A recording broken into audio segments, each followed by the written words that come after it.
Selamat datang di channel kami, tempat di mana kisah-kisah menarik dan penuh misteri diungkap. Kami menyajikan cerita-cerita yang akan membawa Anda ke dalam dunia yang penuh kejutan dan ketegangan. Jangan lupa untuk subscribe dan nyalakan lonceng notifikasi agar Anda tidak ketinggalan setiap episode terbaru. Mari kita mulai petualangan kita. Bayangkan seorang penjual bakso sederhana yang mendadak kaya raya. Namun kekayaan itu datang dengan harga yang sangat mahal. Keluarganya sendiri. Inilah kisah mengerikan Bapak Supardi, seorang pria yang terjebak dalam kutukan pesugihan, dan bagaimana ia berusaha menebus dosa-dosanya. Akankah ia berhasil menyelamatkan jiwanya, atau justru tenggelam dalam kegelapan?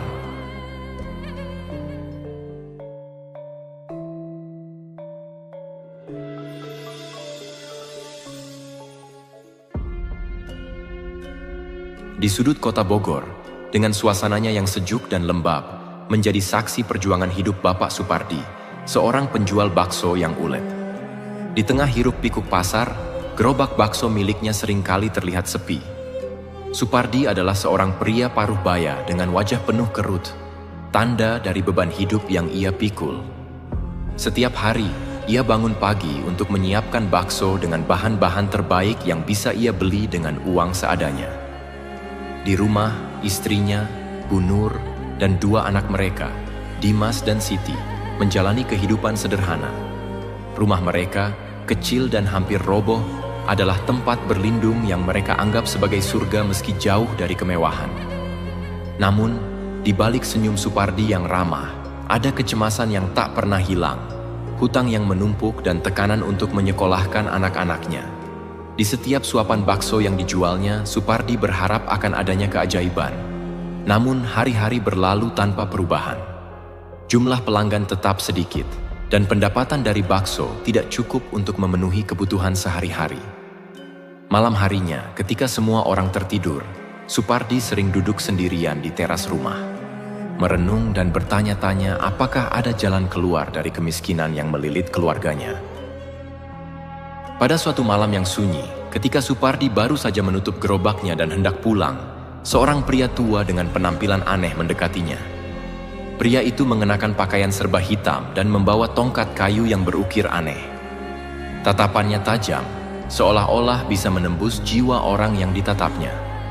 Ia memperkenalkan diri sebagai Pak Suryadi, seorang dukun terkenal yang konon memiliki ilmu pesugihan yang ampuh. Pak Suryadi menawarkan kepada Supardi sebuah kesempatan untuk mengubah nasibnya. "Aku tahu kau orang baik, Supardi. Namun kebaikan saja tidak cukup untuk melawan takdir. Aku bisa membantumu, membuat daganganmu laris manis dan hidupmu berkecukupan. Tapi tentu saja, ada harga yang harus dibayar." Supardi mendengarkan dengan seksama, meski di dalam hatinya ada perasaan takut dan ragu. Namun, tekanan hidup membuatnya berpikir bahwa mungkin ini adalah satu-satunya cara untuk keluar dari kesulitan. Setelah beberapa saat berpikir, Supardi akhirnya setuju untuk mendengarkan lebih lanjut tentang tawaran Pak Suryadi. Di sebuah tempat terpencil, di bawah sinar bulan yang samar, Pak Suryadi membacakan mantra-mantra aneh dan memberikan sebuah kantong kecil kepada Supardi. Kantong itu berisi benda-benda keramat yang harus dimasukkan ke dalam adonan bakso setiap hari. Pak Suryadi memperingatkan bahwa pesugihan ini akan memberikan kekayaan melimpah, tetapi semua itu akan datang dengan harga yang sangat mahal, nyawa anggota keluarganya. Dengan hati yang bimbang, Supardi menandatangani perjanjian itu. Pak Suryadi kemudian menghilang dalam kegelapan malam, meninggalkan Supardi dengan perasaan campur aduk antara ketakutan dan harapan. Sepanjang malam itu, Supardi tak bisa tidur, memikirkan apakah keputusan yang baru saja ia buat adalah jalan keluar atau justru awal dari malapetaka. Keesokan harinya, Supardi mulai mengikuti petunjuk Pak Suryadi. Ia mencampurkan benda-benda keramat dari kantong itu ke dalam adonan baksonya dengan tangan gemetar. Tanpa ia sadari, perubahan mulai terjadi. Pelanggan yang sebelumnya jarang datang, kini datang berbondong-bondong. Dalam hitungan hari, gerobak bakso Supardi menjadi tempat yang paling ramai di pasar. Semua orang yang mencicipi baksonya seolah-olah terhipnotis, selalu kembali untuk membeli lebih banyak. Dalam beberapa minggu, Supardi mulai merasakan hasilnya. Pendapatannya meningkat drastis, dan ia bisa membayar semua hutangnya. Ia bahkan mulai menabung untuk membeli rumah yang lebih besar. Supardi merasa seperti mimpi yang menjadi kenyataan. Ia tak henti-hentinya bersyukur atas keajaiban yang terjadi dalam hidupnya.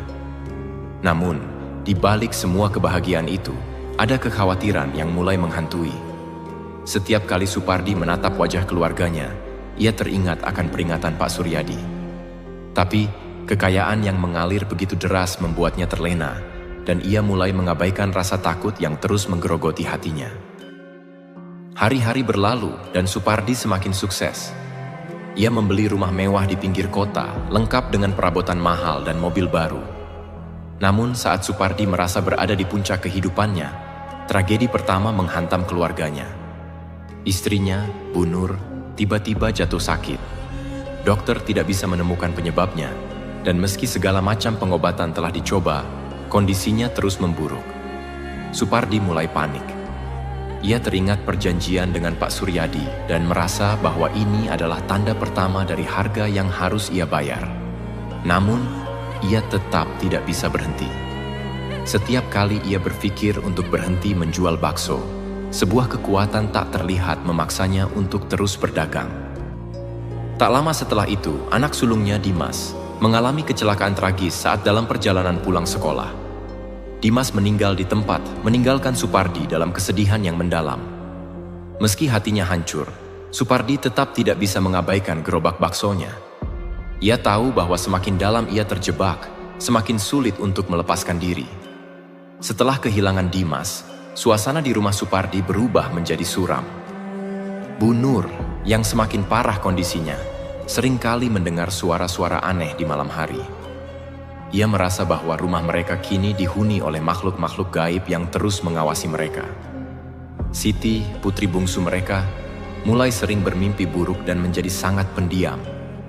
Suatu malam, Supardi terbangun oleh suara langkah kaki di lorong rumah.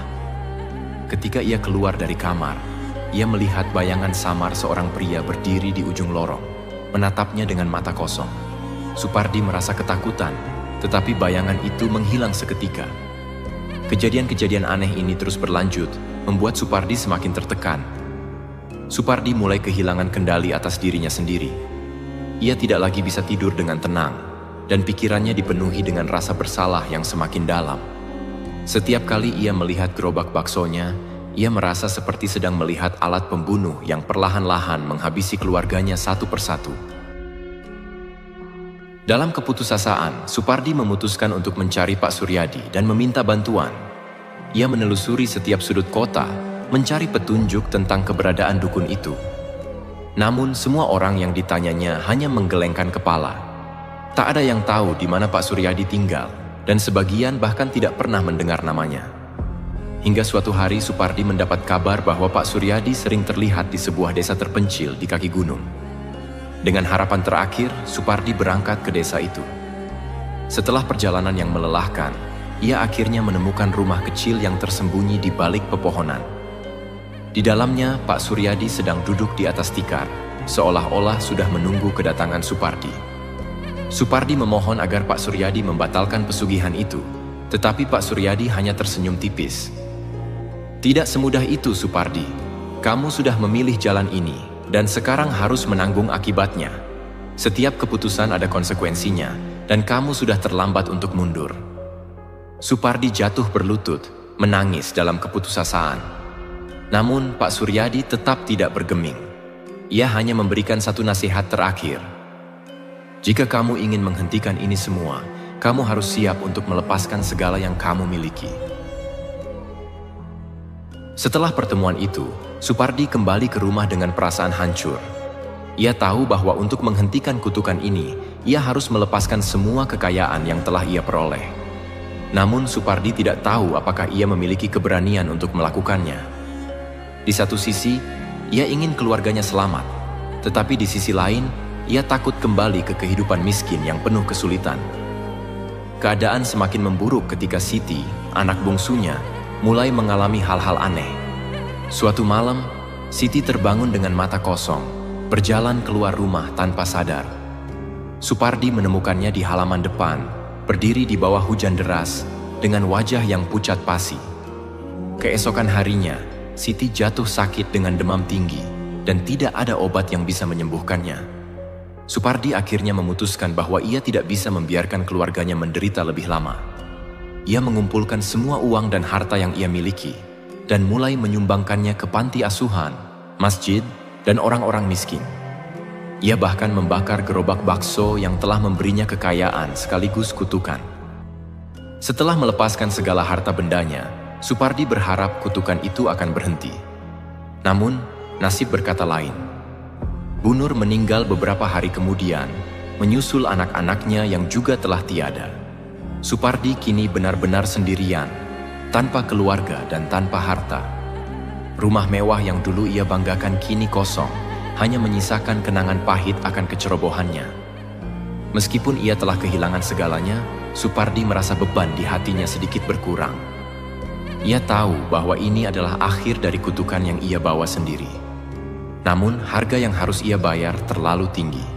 Tidak ada yang bisa mengembalikan keluarganya yang sudah pergi. Supardi memutuskan untuk meninggalkan kota dan memulai hidup baru di tempat yang jauh dari keramaian.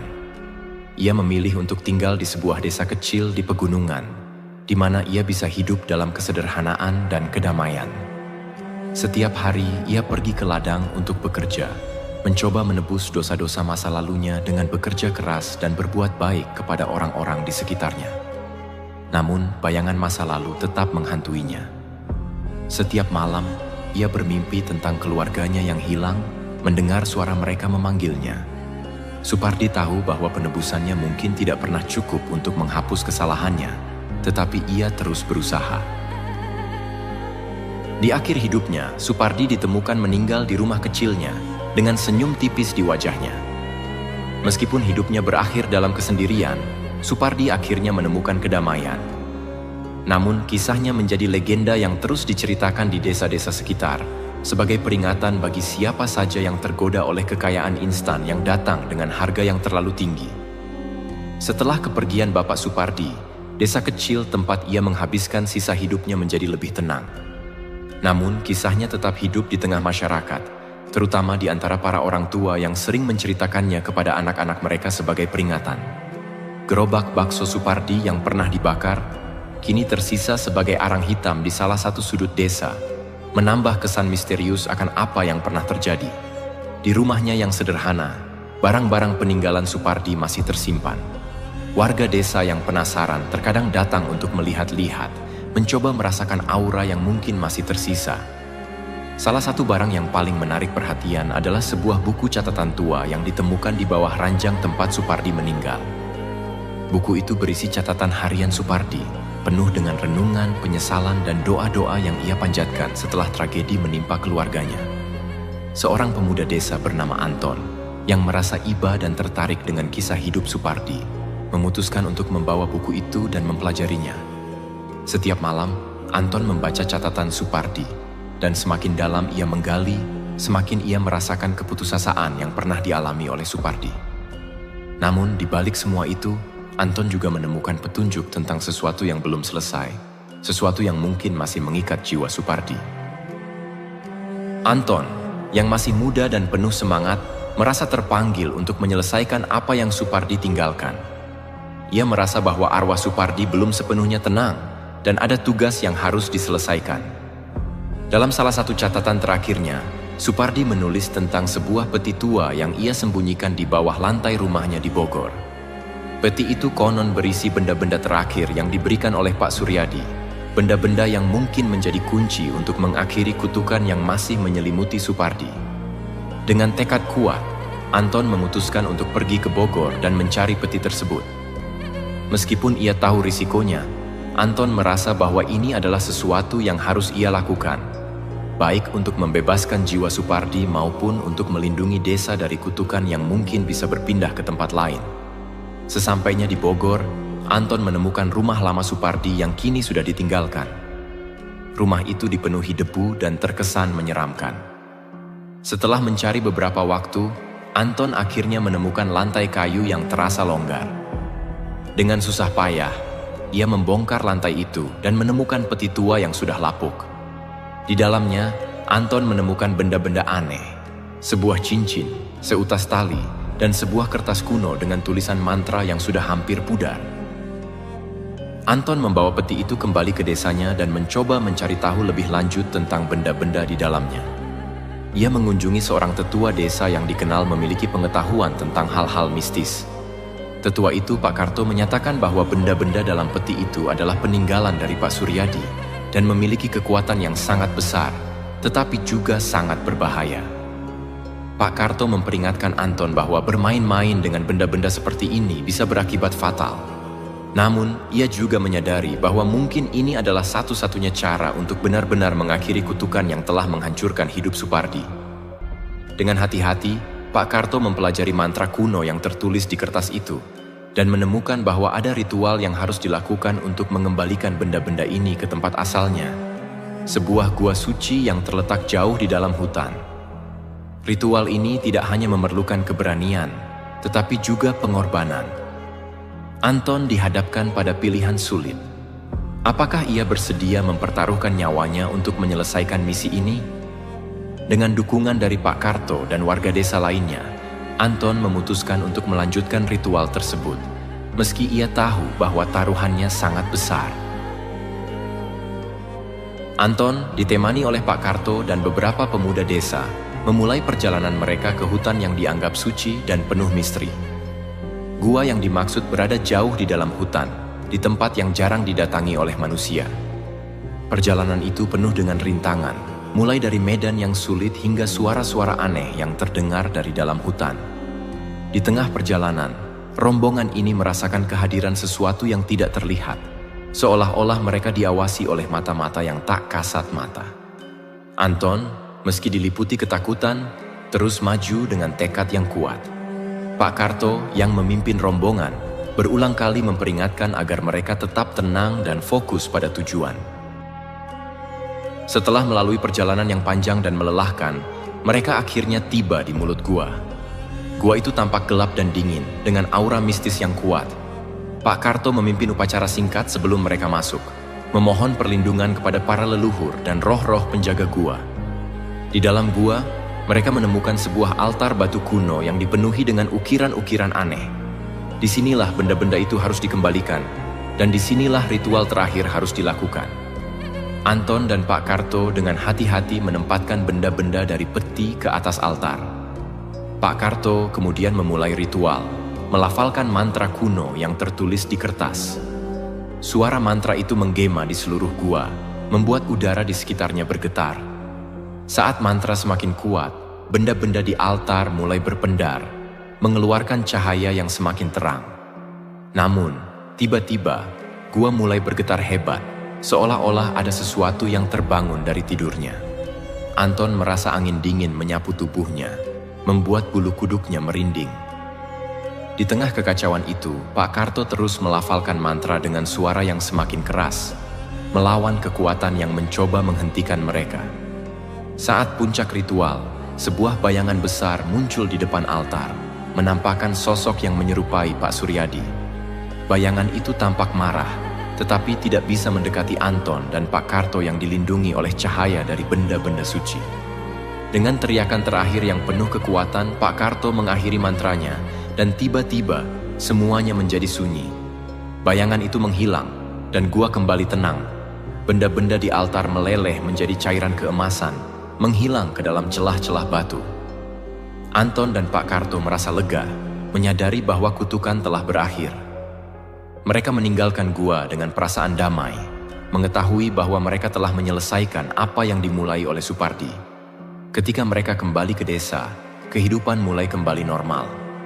Rumah Supardi, yang dulu dipenuhi aura kelam, kini tampak lebih cerah.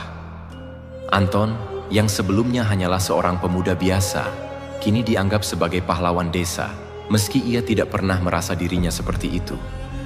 Ia tahu bahwa ini adalah jalan hidup yang telah ditentukan untuknya, dan ia menerimanya dengan lapang dada. Kisah Bapak Supardi kini menjadi legenda di desa tersebut, tetapi bukan lagi sebagai peringatan akan keserakahan, melainkan sebagai kisah tentang penebusan, keberanian, dan pengorbanan. Desa itu kini hidup damai, dan nama Anton dikenang sebagai seseorang yang berani menghadapi kegelapan demi membawa terang kembali. Kesimpulan dari kisah yang penuh misteri ini membawa kita pada pelajaran penting. Tidak ada kekayaan atau kesuksesan yang sebanding dengan kehilangan yang harus ditanggung Bapak Supardi. Pesugihan yang awalnya tampak sebagai solusi cepat untuk meraih kekayaan justru berakhir dengan kehancuran total, kehilangan keluarga, harta, dan akhirnya dirinya sendiri. Cerita ini mengingatkan kita bahwa dalam mengejar kekayaan, kita harus selalu berhati-hati dan mengutamakan cara-cara yang benar dan jujur. Harta duniawi mungkin menggoda, tetapi ketika diperoleh dengan cara yang salah, dampaknya bisa sangat menghancurkan, bahkan melampaui apa yang bisa kita bayangkan. Semoga kisah ini menjadi peringatan bagi kita semua untuk selalu memilih jalan yang benar, karena tidak ada harga yang sebanding dengan kebahagiaan dan keselamatan keluarga kita. Terima kasih telah menyaksikan hingga akhir. Jangan lupa untuk like, subscribe, dan tinggalkan komentar tentang pelajaran apa yang Anda dapatkan dari kisah ini. Sampai jumpa di konten berikutnya.